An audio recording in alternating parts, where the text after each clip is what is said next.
ॐ स्थापकाय च धर्मस्य सर्वधर्मस्वरूपिणे अवतार रामकृष्णाय ते नमः। जय ठाकुर, जय माँ। ओम शिव शिव शिव। अमृतवाणी श्री रामकृष्ण देव के अमृत तुल्य दिव्य उपदेश। साधक जीवन के लिए कुछ सहायक बातें।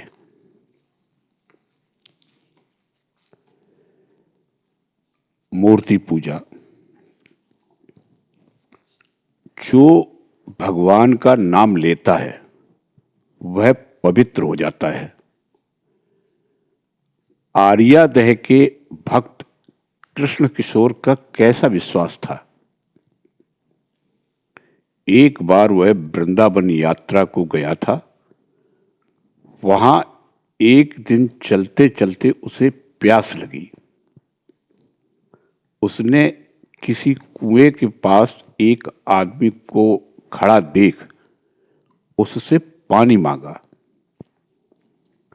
वह आदमी बोला, महाराज, मैं नीची जाति का हूं, आप ब्राह्मण हैं, मैं आपको कैसे पानी पिलाऊं। कृष्ण किशोर बोला, तू शिव शिव कह, शिव शिव कहने से ही तू शुद्ध हो जाएगा। तब उस आदमी ने शिव शिव कहते हुए पानी खींचा और वैसा आचार निष्ठावान ब्राह्मण उसने वही पानी पिया। कैसा ज्वलंत विश्वास था।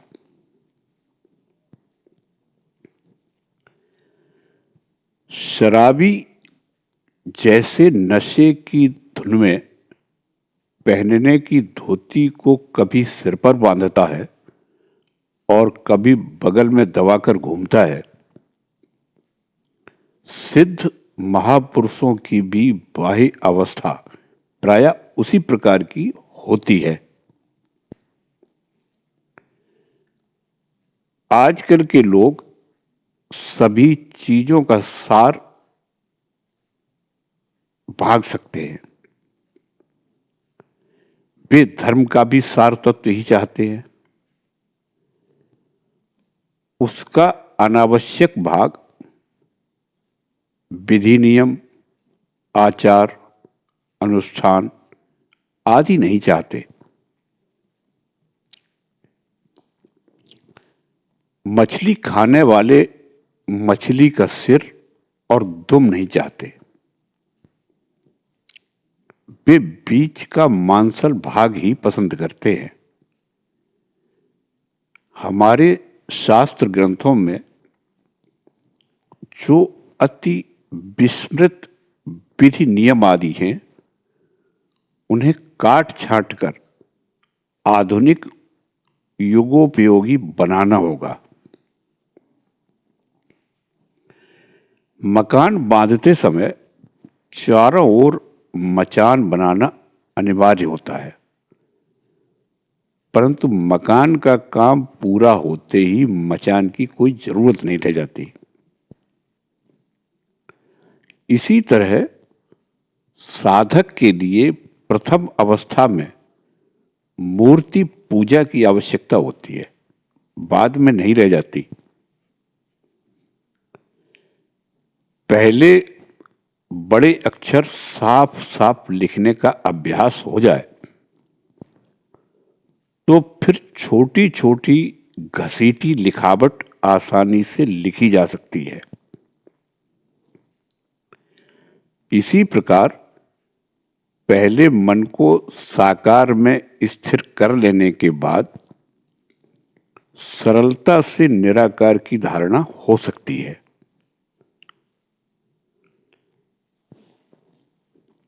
लक्ष्य वेदना सीखना हो तो पहले बड़ी वस्तुओं पर निशाना लगाना सीखा जाता है। इसके बाद में छोटी वस्तुओं पर भी आसानी से निशाना लगाया जा सकता है। इसी प्रकार पहले यदि साकार मूर्तियों पर मन स्थिर किया जाए तो फिर बाद में निराकार पर भी मन सरलता से स्थिर किया जा सकता है। जिस प्रकार मिट्टी का शरीफा या हाथी देखने पर सचमुच के शरीफा या हाथी की याद आती है,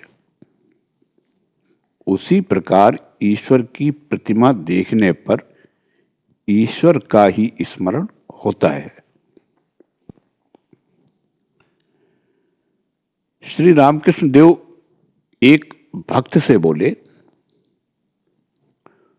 तुम मिट्टी की मूर्ति की पूजा की बात कह रहे थे। अगर मूर्ति मिट्टी की ही हो तो भी उस पूजा की आवश्यकता है। सब प्रकार की पूजाओं की व्यवस्था भगवान ने ही की है। साधक के अधिकार के अनुसार भगवान ने भिन्न भिन्न अनुष्ठानों की व्यवस्था रखी है। जिस लड़के को जो भोजन रुचता और पचता है, मां उसके लिए वही भोजन पकाती है। यदि मां के 5 बच्चे हों और घर में एक बड़ी मछली आए तो मां उसमें से एक के लिए पुलाव बनाएगी, एक के लिए रसेदार सब्जी बनाएगी, तो एक को सूखी सब्जी बना देगी। जिसकी पाचन शक्ति जैसी हो उसको उसी के अनुसार भोजन मिलता है। इसी प्रकार विभिन्न साधकों के लिए विभिन्न प्रतीकों तथा अनुष्ठानों की व्यवस्था है।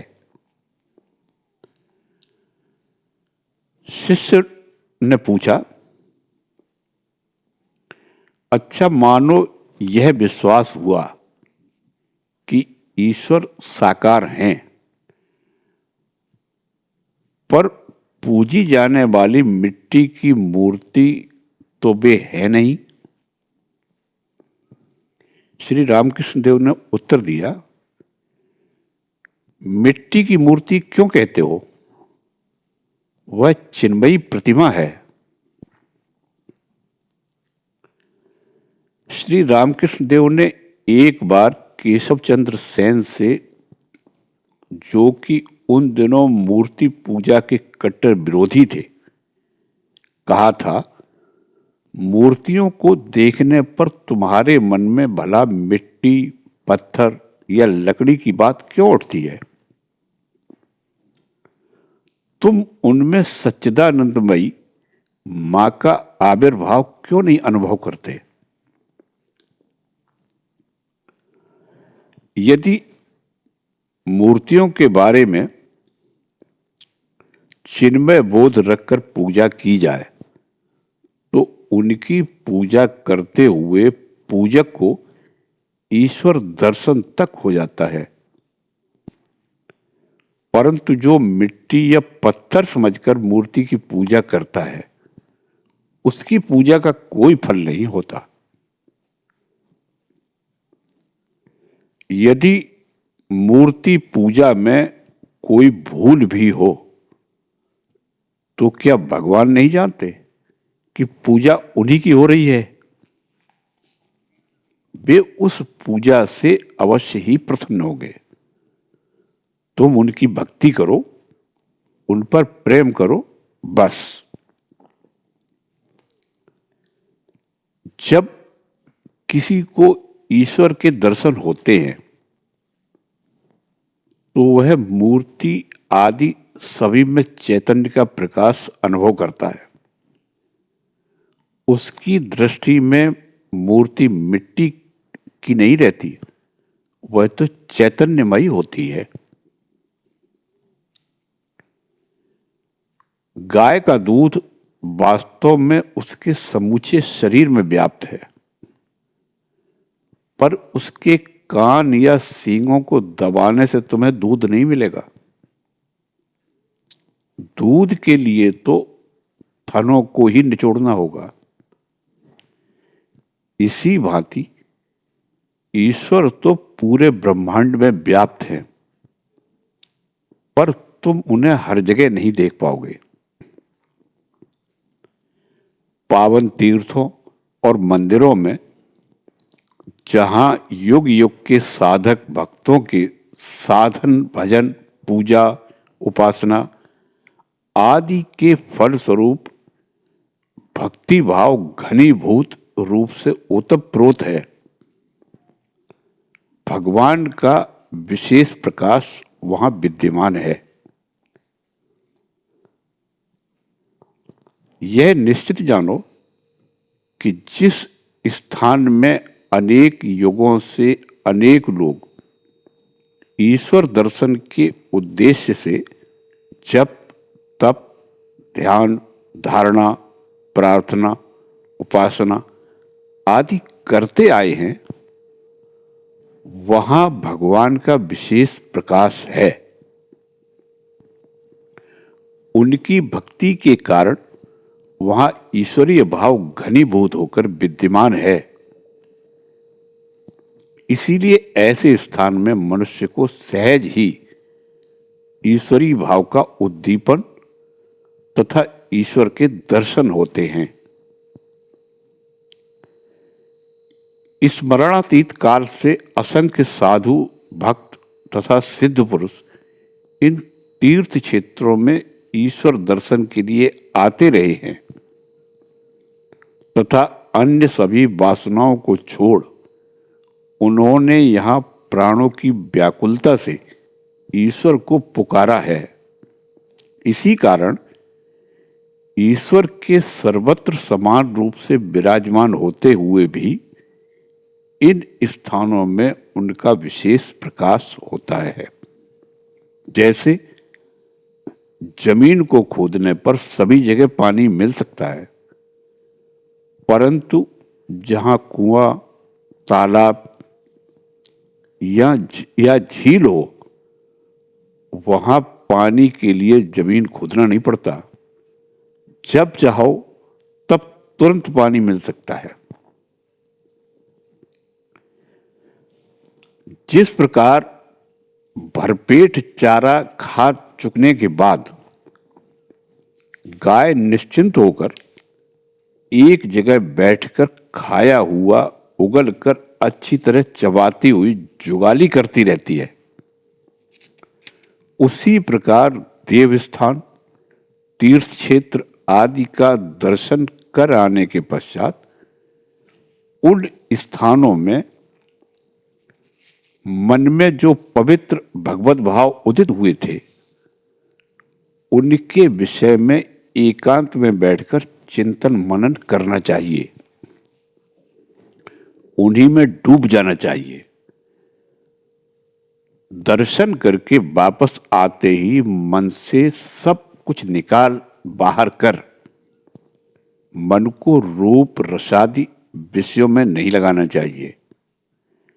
ऐसा करने से भगवत भावों का मन पर स्थायी परिणाम नहीं होता।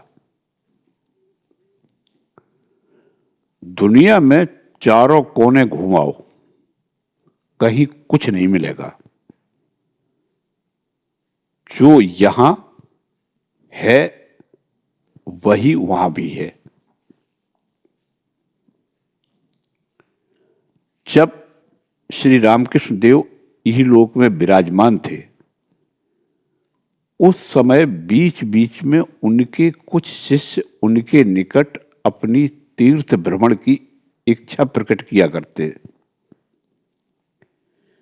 इस पर श्री रामकृष्ण देव कहा करते, जिसके यहां अर्थात श्री रामकृष्ण देव में या अपने हृदय में हैं, उसके वहां भी हैं, पर जिसके यहां नहीं है उसके वहां भी नहीं है। अथवा जिसके अंतःकरण में भक्ति भाव है, तीर्थ स्थानों में उसका वह भाव और भी अधिक वर्धित होता है।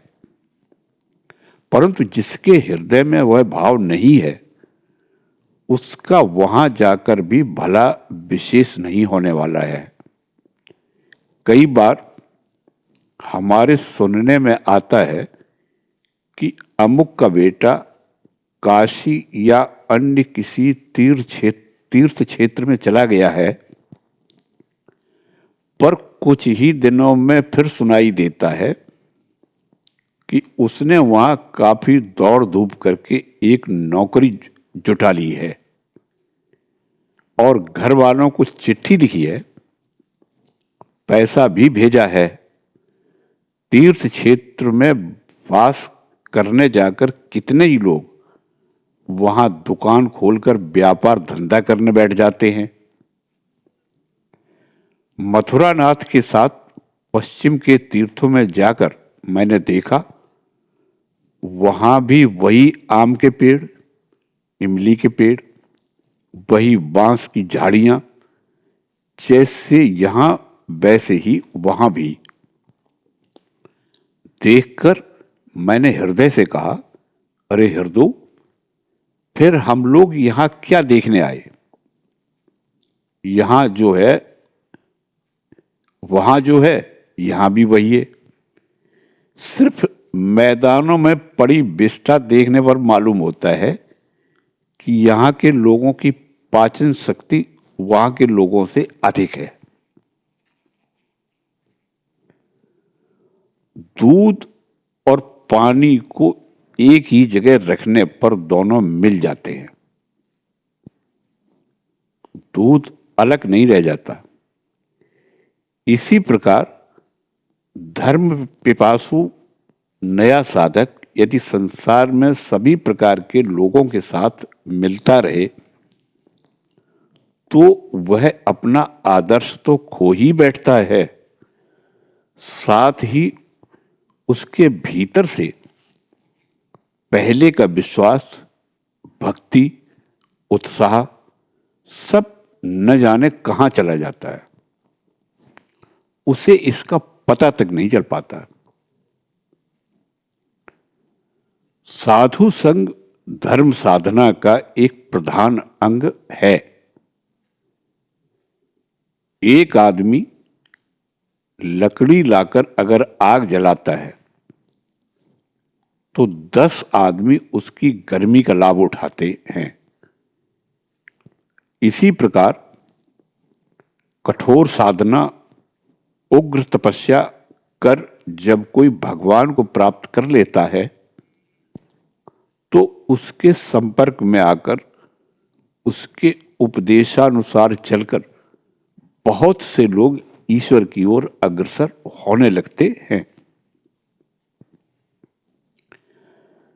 जैसे वकील को देखने से मामले, मुकदमे और कचहरी की ही बातें मन में आती हैं, वैसे ही साधु या भक्त को देखने से ईश्वर और धर्म संबंधी बातों का ही स्मरण होता है। जीवन कैसे बिताना चाहिए? जैसे चूल्हे में अंगार को बीच बीच में फूंककर उकसा देना पड़ता है ताकि वह बुझ न पाए, वैसे ही बीच बीच में साधु संग करते हुए मन को सचेत और सतेज बनाए रखना चाहिए।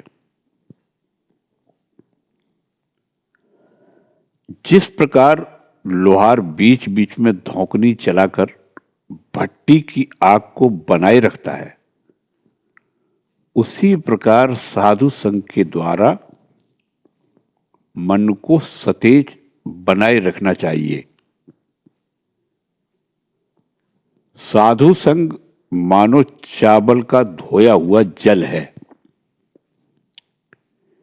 किसी को अत्यधिक नशा चढ़ा हो तो उसे चावल का धोया हुआ पानी पिला देने से नशा उतर जाता है। इसी प्रकार साधु संघ संसार में कामना वासना रूपी मद पीकर जो मत हुए हैं उनका नशा उतार देता है। मुफस्सल में जाकर नायब रैयत पर कितनी जुल्म जबरदस्ती करता है,